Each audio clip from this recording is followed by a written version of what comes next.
Follow my journey to the very end and drop a comment with the city you're tuning in from. I'd love to know how widespread this tale has gotten. Gentle flakes drifted down outside as my entire life unraveled that Christmas dawn. I'd risen at past 5 to stuff the bird and lay out the spread on my grandma's antique plates, the very ones that had graced our holiday tables for 4 decades.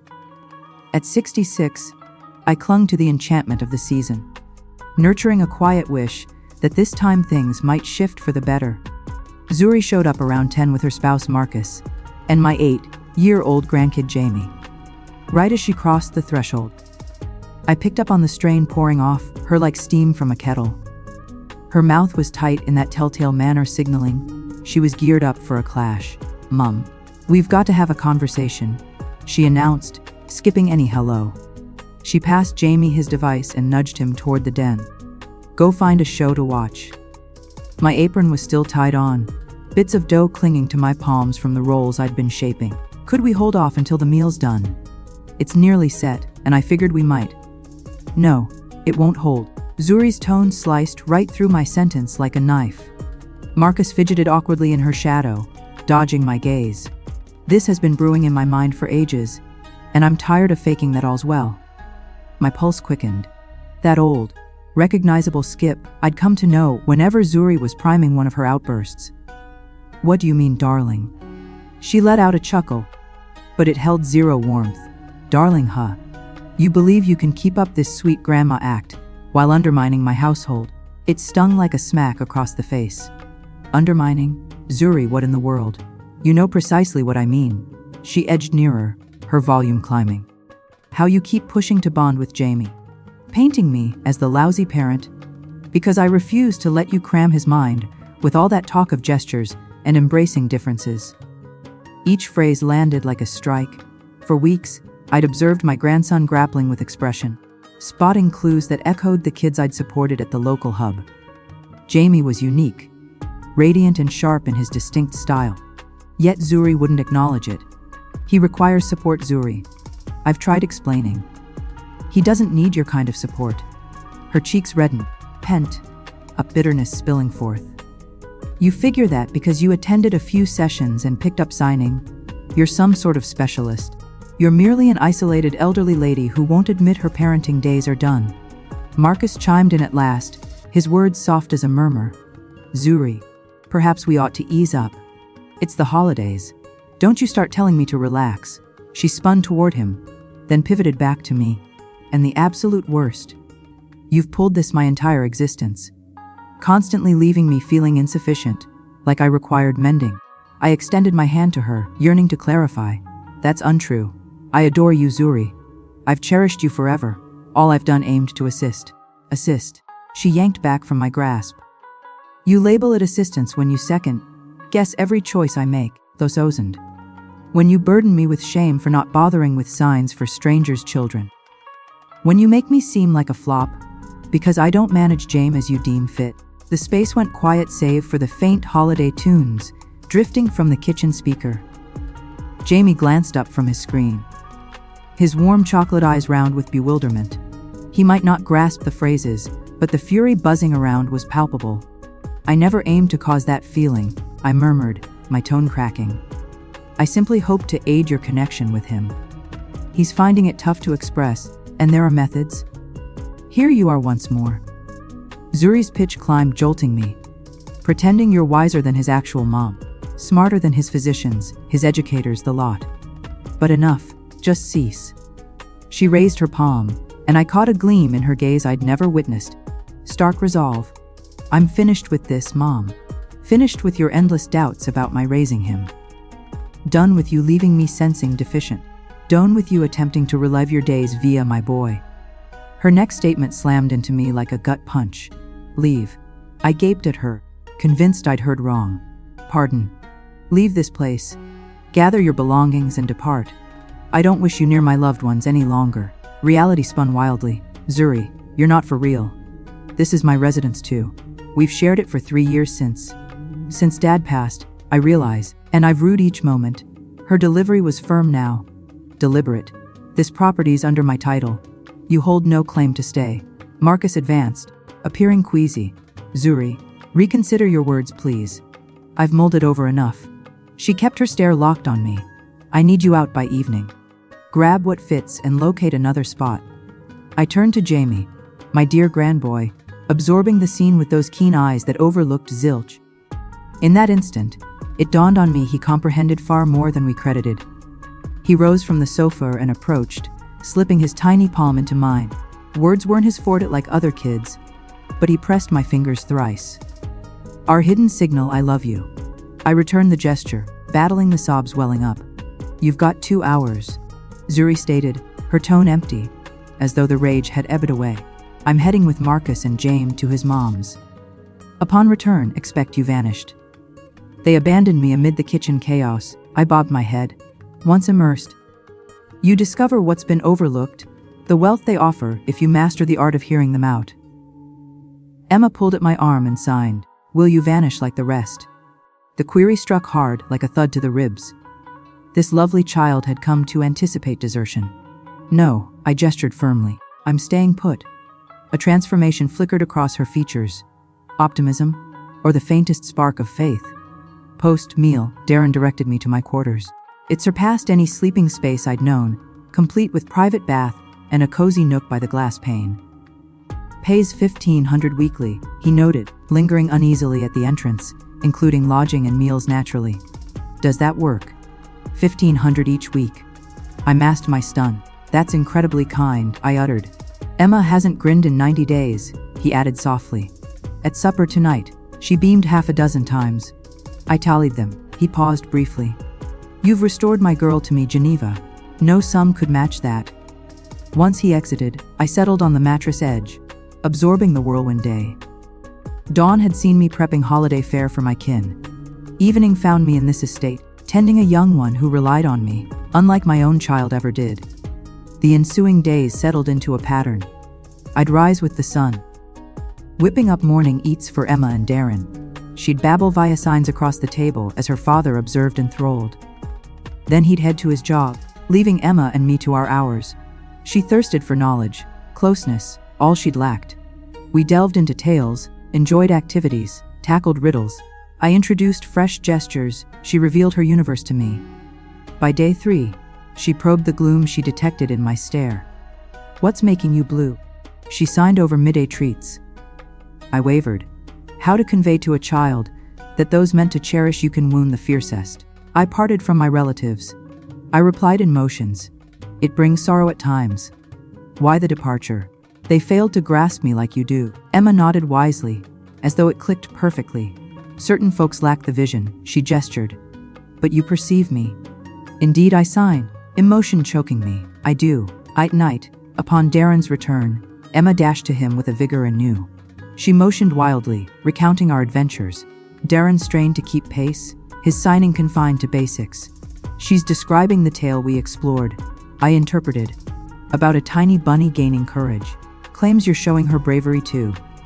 Darren remarked, eyeing his child's lively expressions. She's instructing me likewise, I answered. Once Emma tucked in, Darren and I lounged in the sitting area. He filled a wine goblet for himself and extended one to me, which I took eagerly. Mind if I probe something? He ventured after a peaceful interlude. Go ahead. What truly prompted you to respond to that listing on the holiday? Truly. What transpired with your kin? I sipped the vino, stalling. My girl concluded she no longer required me. That's tough to swallow. I chuckled, but it emerged sour. She viewed me as meddling in her child rearing. Her boy's unique, gifted, and she resented my urge to aid him, as with Emma. Darren pondered lengthy. Her mistake, he concluded at last. Is it really? The phrase escaped unbidden. Perhaps she had a point. Maybe I meddle. Maybe I attempt repairs on the unbroken. Emma wasn't flawed, Darren asserted strongly. She simply awaited a speaker of her tongue. I studied him then, truly took him in. Attractive, likely 15 years my junior, accomplished and gentle, the sort who could attract anyone. Geneva, he murmured, tone gentle and hesitant. He placed his glass aside and faced me directly. My pulse accelerated inexplicably. I must share this, he pressed on. These days, observing you with Emma, witnessing her revive. He halted, raking fingers through his ebony strands. This was unforeseen. You were unforeseen. Warmth flooded my face. Darren, I'm falling for you. The declaration lingered like a fragile link I feared traversing. His stare was so fervent I struggled for air. That's unthinkable, I breathed. We hardly know each other. I recognize how you view my child uniquely. You've reignited joy in these walls. You've made returning home my daily highlight, conversing with you. He inched closer, gaze unwavering. I haven't sensed this since losing my wife. Her reference shattered the moment. Truth rushed in. I was 66, evicted by my daughter on Christmas. What appeal could I hold for him? This is madness, I declared, rising swiftly. Bedtime for me. Yet ascending the steps, his watch burned on me, signaling irreversible shift. Up above, Emma slumbered serenely, her plush beast cradled close. I lingered at her threshold, noting her gentle breaths. She'd faced neglect too, silenced by those unwilling to learn her mode. Perhaps that's our bond. Two souls cast aside, familiar with invisibility's sting. Yet, in that instant, I sensed visibility after ages of fading into the background. Dawn broke early the next day. Darren's confession still ringing in my thoughts. I'm falling for you. A fragment of me yearned to embrace the possibility. Yet logic nagged that it all seemed unreal. Gentlemen like him didn't choose ladies like me. I slipped downstairs silently, craving solitude before Emma stirred. But in the cooking area, Darren was already perched at the island with a mug of brew and a device, scanning what appeared to be health documents. He glanced up at my arrival, that same fervor from the evening glowing in his stare. Morning, he murmured gently. Morning. I occupied myself brewing my own cup, attempting to overlook how my heartbeat raced in his proximity. Geneva, regarding yesterday evening. Let's skip it, I interjected swiftly. It's overly tangled. He paused, then shut the screen. In truth, there's details about Emma I must share. Why your arrival seems heavenly. I filled my mug and took the seat opposite, spotting the strain in his posture. Emma's not solely hearing impaired, he started, tone measured. She's also autistic, highly capable. Yet it shapes her view of things. I reflected on recent days, her attachment to schedules, deep dives into favored pursuits, the swaying when stressed. I'd suspected, I admitted softly. Certain clues stood out. You're the initial one to note it without framing it as a burden. He raked fingers through his locks, a habit signaling worry that I'd come to recognize. Folks hear autism and fixate on barriers, on inabilities, but you highlight her strengths. I grasp them now thanks to you. He bent nearer, gaze piercing. Geneva. Emma hadn't truly connected with anybody in over 12 months. Experts deemed her too isolated, too challenging. They suggested boarding facilities, specialized academies for peers like her. The term irked me. I'd encountered it regarding my grandboy Jane. And you entertained it. I was at wit's end, he confessed. I sensed daily defeat. She'd experienced breakdowns, retreating into her shell, beyond my grasp. I pictured Emma's radiant grin from the prior day, her animated gestures on random topics. What altered your view? Your influence? He extended across the surface, grazing my fingers momentarily. In mere 3 days, you've achieved what pros failed at over years. You've proven Emma requires comprehension, not correction. Little patters on the steps broke us off.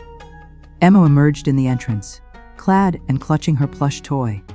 Spotting us side by side, she beamed, then gestured a cheerful hello to us both.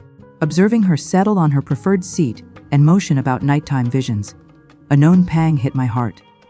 This was my dream for Jamie, fluid exchange, embrace of his essence. Geneva, Emma signed, cocking her head. Why the gloom once more? I mustered a grin, not gloomy, merely pondering another person. I opted for truth after a beat, my grandkid. He's unique like you, but his mom hasn't grasped it yet. Emma bobbed gravely. Some moms lack sight, she motioned. Like my initial mom. I eyed Darren, puzzled. He'd omitted any prior parent for Emma. Sarah wasn't her birth mother, he clarified, hushed. We took Emma in at half a year old. Sarah struggled with conceiving, so adoption appeared ideal. His mouth hardened. Sarah assumed it like selecting from a menu, choose the ideal infant. Boom, ready household. Emma's impairment surfaced at 18 months. Sarah felt deceived. The offhand harshness churned my gut. She faulted Emma. Faulted all. The agency for missing it, physicians for no cure. Me for poor vetting. He halted, eyeing Emma arranging her meal in neat designs, but chiefly Emma for not matching her dream child. I mulled my own girl. Zuri's fury at my hints Jamie needed tailored aid. What became of Sarah? She passed 3 years back. Vehicle crash. His tone went neutral, detached. She was departing Geneva. Bags loaded. En route when it occurred. She couldn't cope with mothering Emma longer. The disclosure weighed like a thick cover. Emma had shed not one mom, but 2 birth via fate, Sarah via dismissal. Does Emma realize? She knows of the death, not the exit. He guarded her with fierce watch. At 5, she sensed plenty. She's anticipated abandonment since. No shock she'd queried my staying, or built walls against faith. The evening Sarah perished. Emma suffered total withdrawal. Darren proceeded. She ceased all efforts to connect. Prior, she'd picked up simple gestures in class, advancing. Post. That lockdown. I viewed Emma, now motioning to her toy, spinning a tale I couldn't fully track. Prose labeled it shock mixed with her traits. Said she may never emerge, yet she did with you. Because you truly noticed her, he stated plainly. You beheld a girl with stories, not an issue to mend. Post-meal, Darren departed for duties, pausing at our puzzle setup. Enjoy the day, darling, he told Emma, then me you both. Emma fluttered farewell, then fixed serious eyes on me. He's joyful now, she signed. How so? Your presence makes Dad grin often. Previously sorrow clung, even masked. From a child's insight, or gestures of an 8-year-old perceiving beyond adult credit. We devoted the morning to the intricate garden, butterfly mosaic. Emma excelled at designs, intuiting fits flawlessly. She wove tales for each winged form, inventing traits and escapades. This blue one's bold, she indicated a corner one. Ventures distant, unafraid, and the yellow central, I queried, guards the young ones. Ensures no fear in first flights, I grinned, seeing my echo. Emma, I signed cautiously. About your early mom, the one gone. Her motion stilled briefly, then resumed piecing. She disliked me much. The bluntness shattered me. Why believe that? She'd weep gazing me, never grasped my speech. Though Dad attempted lessons. Emma slotted another bit precisely. Wanted me altered. Altered how? Unfractured. Her gestures slowed, deliberate. Deemed me flawed for silent ears. But you view me whole, right? I clasped her tiny palms in mine. You're whole, Emma. Ideal as is. Her beam illuminated like sunshine. I know, she motioned. Dad echoes it. Extra voices help. That midday, during Emma's rest, I roamed the residence. Stunning yet clinical, more display than dwelling. No kin snapshots, no individual marks of residence. I entered Darren's office, shelved with legal tomes and finance papers. A desk frame halted me, younger Darren beaming. Arm on a fair, haired woman cradling a tot. She was striking, icy perfection, staring lens ward, ignoring the babe. Toddler Emma stretched to Dad, not nestling the holder. She knew true affection early. Snapped half-year Sarah's end. I whirled to Darren in the frame, tie slack, coat draped. Sorry, I blurted. I was merely, fine. He approached, lifted the image, gaze inscrutable. Kept for Emma's rare early record. Now, post, seeing your bond with her, he faded, head shaking. What? Sarah never stooped to Emma's plane for talk. Mastered scant basics. Viewed the impairment as personal hassle, not life's variant. I pondered our days, signing's ease, her perspective. She wasn't suited for Emma's mom, I murmured. No, Darren concurred, she wasn't. He replaced it, facing me square. But you, Geneva, your manner with her, like destined, for her. Halt, I breathed. Halt what? Romanticizing. I'm simply the aide, hired hand, truly. He neared. I caught his scent, golden specks in his gaze. Feels otherwise to me. Must be, I retorted, retreating to desk's rim. I'm 66. You're thriving, affluent, youthful. 40. Three's not youthful. He smirked faintly. Youthful enough too for me. Who says? The query dangled. I lacked reply norms, my girl deeming me outdated, irrelevant. Inner doubts, my romance era ended. Geneva, Darren soothed. What do I behold in you? I shook head, voice fled. A lady forfeiting holiday hearth, kin for unknown child. One mastering a tongue for needy youths. Resilience, compassion, vast heart for a scarred guy and tricky girl. You're not scarred, I hushed. Nor you, he countered. But Zuri convinced you, yes. It landed heavy. Zuri rendered me fractured, undesired, burdensome, yet this man proclaimed worth. I falter at this, I confessed. At what? Feeling desired. Selected. Adequate. Darren brushed my cheek tenderly. Allowed demonstration. Or protests, reason lists he kissed. Gentle, promising. Decades dormant, I sparked alive. Brief, yet transformative. Parting. Our awe mirrored. We lingered, lost souls discovering amid grief. Then sense intruded. I distanced, pulse thundering. Can't, I breathed. Too intricate. Geneva, wait. I fled for clarity. Must see Emma. She napped still. So kitchen, I prepped supper mechanically, thoughts whirling. How? From holiday homeless to this dream man's kiss. Roots in history, decisions, costs. Hour later, Darren descended. I stirred broth fiercely. Geneva, he cautious. Chat. Nothing to discuss, I avoided eyes. Upstairs error was it? Facing him, his calm nearly broke me. You misconstrued Darren. My origins, self, you're unaware. Enlighten me. I weighed, but Emma's steps interrupted. Supper tensed, despite Emma's lively motions. She detected strain, eyes flicking worriedly. Sad anew, she signed clearing. Bid I allowed. Why? How explain love's peril over solitude to a child? Adults harbor complex emotions, I gestured. Emma nodded sagely. Dad does too. Happier with you though. Nightfall, post Emma's slumber, I stood patio bound in borrowed wrap. Vista stunning town glow like strewn jewels. You'll freeze. Darren neared with fuming cups. Offered one, peppermint cocoa warmed.